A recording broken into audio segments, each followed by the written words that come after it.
In what ways will Anaheim be a different type of challenge than what you guys just got through in San Jose? Well, one, they're rested, so that certainly works in their favor. But they, again, they're an experienced team. They've got a tremendous amount of confidence right now. Where San Jose, I don't want to say they weren't confident, but they had a tougher finish than Anaheim did. So they're certainly playing at their peak, and they have players that have gone through it.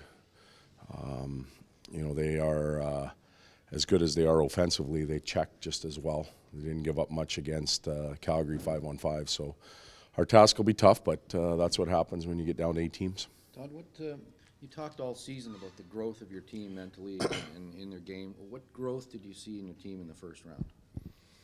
A lot. And in terms of growth, I would probably qualify more as experience.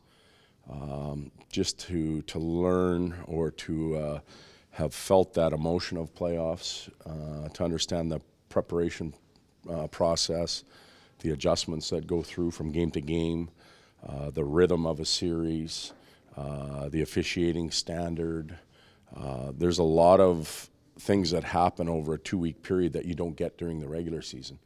And we now have experienced it. And you combine all that with the emotional highs and lows, the scrutiny of the media is a little bit different come playoff time, especially in Canada.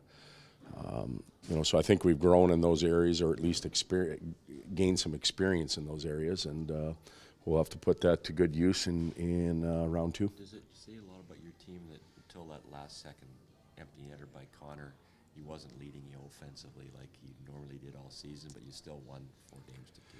See, it depends how you evaluate leading offensively, because I think when you look at the stat sheet at the end of the night and goals and assists, he was probably in the upper third of our team.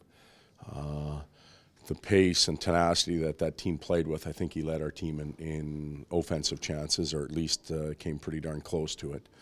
And he forced the opposition to focus on him solely, and in turn it opened up ice for other people. So for me, that's a win. And that's what happens when other players pick up the slack. They get the accolades, the Kassian, Slepyshev, those type of players that scored winning goals. They had the ability to do that because Vlasic and Braun were on the ice all the time against Connor. So in the playoffs, you don't really, at least I don't, pull out the sheet and say who's leading the league in scoring and who's doing this and that. You pull it out and you go, who's winning and why are they winning? And every series starts over, and next series Connor's line may have 15 points, who knows? But at the end, I'll do the same thing. I'll open up the stat sheet and look at who's winning. Anaheim would rather go a center against Connor.